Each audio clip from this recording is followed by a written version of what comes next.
In today's video, we'll be taking a look at 10 of the most beautiful places in Afghanistan. Welcome back to FTD Facts. I'm Sarah Carvalho, and it's great to be doing another video for you today.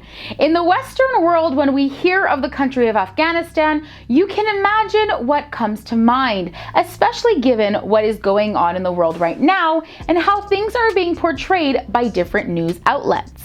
However, what these news and media outlets sometimes forget to talk about is just how beautiful of a country Afghanistan really is. So at your popular request, we've been pumping out a few Afghanistan themed videos lately. So if you haven't checked them out yet, be sure to do so. And to help you out, I've linked them in the description section below for your viewing pleasure. Today though, I'm excited to be celebrating some of what this country has to offer by looking into 10 of the most beautiful places in Afghanistan. Be sure to stick around until the end and let us know if you recognize any of these places. Let's get started. All right, starting with number 10, we have Kandahar, Mosque of the Sacred Cloak. The revered home of the Mosque of the Sacred Cloak and a city steeped in history, Kandahar sits at the crossroads where southern Afghanistan meets the mountains of the country's heartland. As the traditional seat of Pashtun power, it was the capital of the last Afghan empire during the years of Ahmed Shah Durrani. Today, the place is filled with beautiful mosques, shrines, and mausoleums dedicated to luminaries from the national past. People from all over come to see the curious inscriptions of the great Mughal invader Babur on the Chilzina view. This is located just on the edges of the city. Up next, we have MAZAR-E Sharif. The cobalt domes of the Great Blue Mosque shoulder their way above the skyline of MAZAR-E Sharif, glowing white hot under the scorching bulk sun. Famed as the burial site of Ali bin Talib, the cousin of the Prophet Muhammad himself, it's a gorgeous array of Arabesque and South Asian architecture, complete with turquoise blue domes and gold-peppered minaret. However, Muslim history is just one aspect of MAZAR-E Sharif, because this city is also home to countless Greek relics, ones that found their way here with the coming of Alexander's armies in the 3rd century BC. All right, and now we have Bamiyan. For lovers of culture and religious history, the Bamiyan story is a sad one.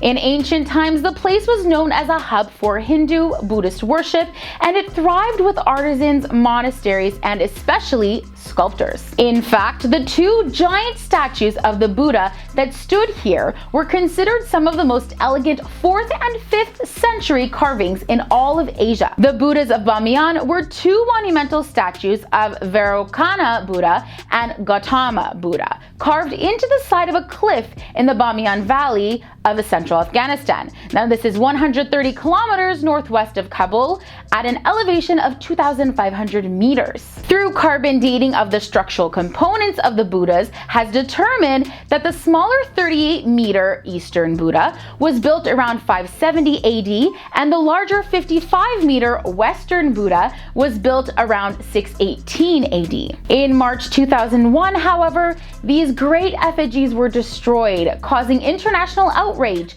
and even prompting UNESCO to tag their remains to prevent further destruction. Coming in at number 7, we have the Minaret of Jam. The Minaret of Jam is a UNESCO World Heritage Site in Western Afghanistan. It is located in a remote and nearly inaccessible region of the SHAHR-E district, Ghor province, which is next to the Hari River. The 65-meter high minaret was built around 1190 entirely of baked bricks and is famous for its intricate brick stucco and glazed tile decoration. These decorations consist of alternating bands of Kufic and Naqshi calligraphy, geometric patterns, and verses from the Quran. Since 2002, the minaret has remained on the list of World Heritage in danger, under serious threat of erosion, as it has not been actively preserved through time. The circular minaret rests on an octagonal-shaped base. It has 2 wooden balconies and was topped by a lantern. Its formal presentation has a striking similarity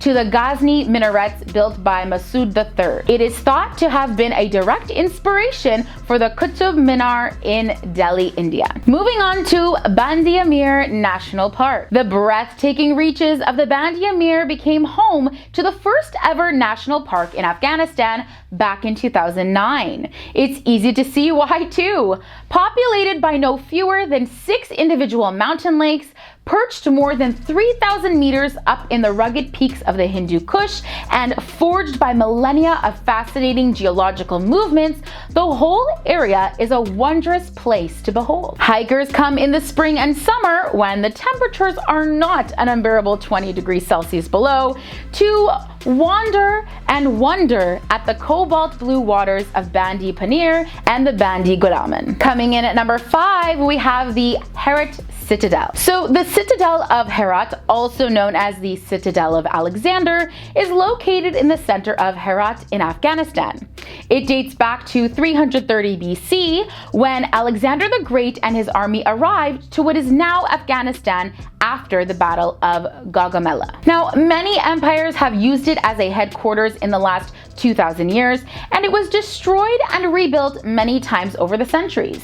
This historic citadel was saved from demolition in the 1950s and was excavated and restored by UNESCO between 1976 and 1979. From decades of wars and neglect, the citadel began to crumble, but in recent years, several international organizations decided to completely rebuild it. The National Museum of Herat is also housed inside the citadel, while the Afghan Ministry of Information and Culture is the caretaker of the whole premises. And next we have Babur Garden. So laid out by the Mughal ruler Babur in the early 16th century and the site of his tomb, these gardens are the loveliest spot in Kabul. At 11 hectares, they are also the largest public green space in the city. Left to ruins during the war, they have been spectacularly restored by the H. Khan Trust for Culture, or the AKTC. The garden was laid out in the classic 4-garden pattern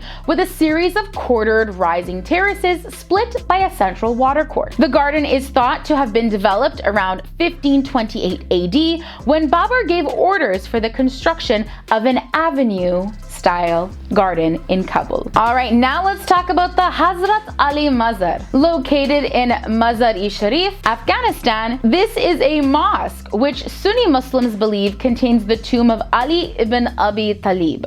Sunnis regard Ali as their 4th rightly guided caliph, and they pay tribute to Ali's shrine every year. The site is also where many pilgrims annually celebrate Nowruz, which is the Persian New Year. At the annual Jahenda Bala ceremony to celebrate the first day of the new year, a holy flag is raised in honor of Hazrat Ali, and people touch the flag for luck in the new year. Okay, coming in at number 2, we have the Great Mosque of KHOST, or simply the KHOST Mosque. It is the largest mosque in the city of KHOST in eastern Afghanistan. It can hold up to 2,000 worshippers during any prayer. And it is important to note that the city of KHOST has a number of other smaller mosques which are also reported in the news as KHOST mosques. So you want to make sure you're going to the right one. And coming in at number 1, we have the Red City, or SHAHR-E-ZAHAK. The Red City is a historic city ruin in Bamiyan, Afghanistan, which was once home to 3,000 people. This city used to be a primary defense for the basin. The imposing ruins of SHAHR-E-ZAHAK guard the entrance to the Bamiyan Valley, perched high on the cliffs at the confluence of the Bamiyan and Kalu rivers. Built by the Ghurids, they stand on foundations dating back to the 6th century. Genghis Khan's grandson was killed here, bringing down his murderous fury on the whole Bamiyan Valley as a result.